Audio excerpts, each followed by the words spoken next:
Hello, we are group BRHJ, and for our MA 152 final project, we decided to model and analyze a four-cylinder engine.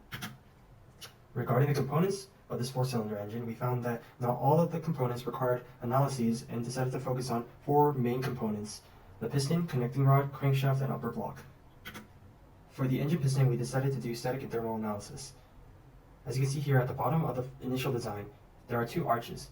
Through static analysis, we found that these two arches were the cause of severe deformation. So in the first iteration, we decided to take out these arches and instead made it a whole cylinder.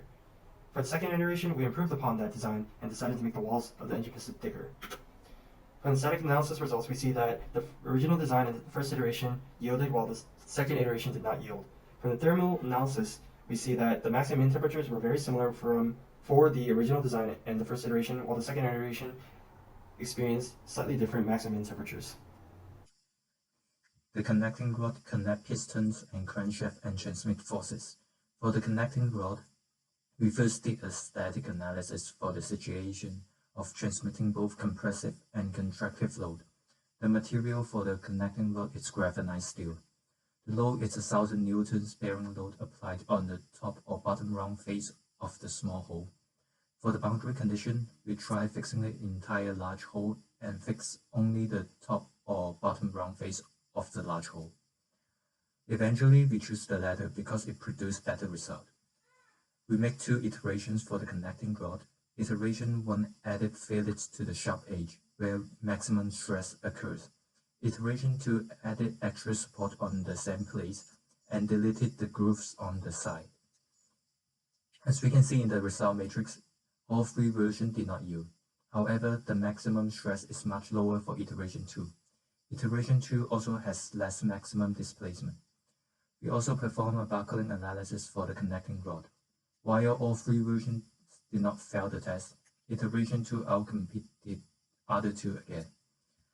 Recall on the last slide, the maximum stress on the original version is 17.63 megapascal, and for iteration 2, the maximum stress is 5.4 megapascal.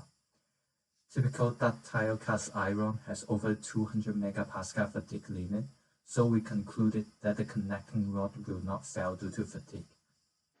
The closed form results use the values in the top left corner for length, width, load, and cross-sectional area, as well as Young's modulus, with a final result around 4% error for stress and 105% for BLF.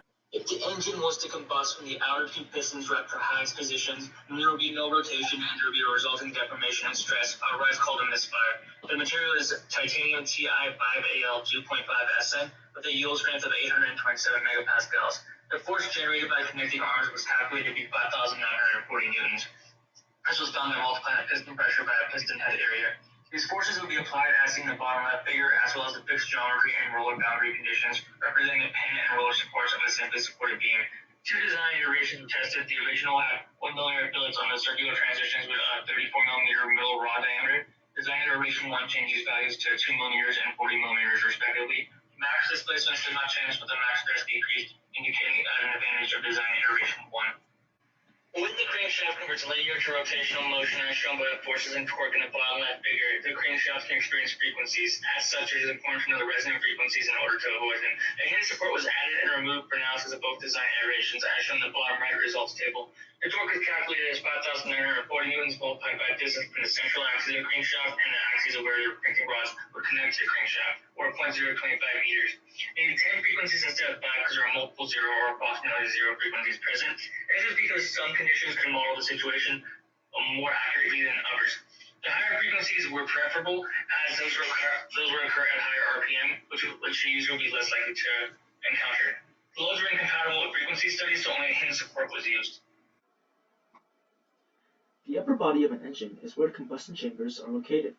These chambers has to deal with a lot of pressure due to thermal expansion of the pistons as well as its own thermal expansion due to heat from friction. To make sure that deformation from these loading won't lead to failure, we want to simulate both pressure and temperature loading at the same time. This simulates an active engine. The upper body will be fixed to the lower body, so we place a fixed geometry at the bottom surface. The model will then behave like a simply supported case where one side is fixed and the other side is free to move and expand. Pressure loading of 175 newtons per meter square due to piston expansion is placed on the inner surface of the cylinder. and a temperature loading of 415.15 Kelvin is placed on the same surface. This heat is due to friction. Most modern engine is made from aluminum alloy, but we will be using iron, which is historically used in engines as well. It is more durable and performs better with heat expansion. In our case, we will be using ductile iron, which has a yield strength of 5 times 10 to the 8th power newtons per meter square. After conducting the analysis, the resulting max stress is 4.06 times 10 to the 8th power newtons per meter square, which is well below the yield strength, so we know that the material will hold up to stress and won't yield. Furthermore, the deformation we see in the figure of one chamber is very exaggerated when compared to the value of the max deformation, which is only 0.023 millimeter. This is significantly less than the first millimeter mark on a normal ruler. Based on this, we know that our design will work and won't fail due to its heat loading and average max pressure loading. Our result is very reasonable.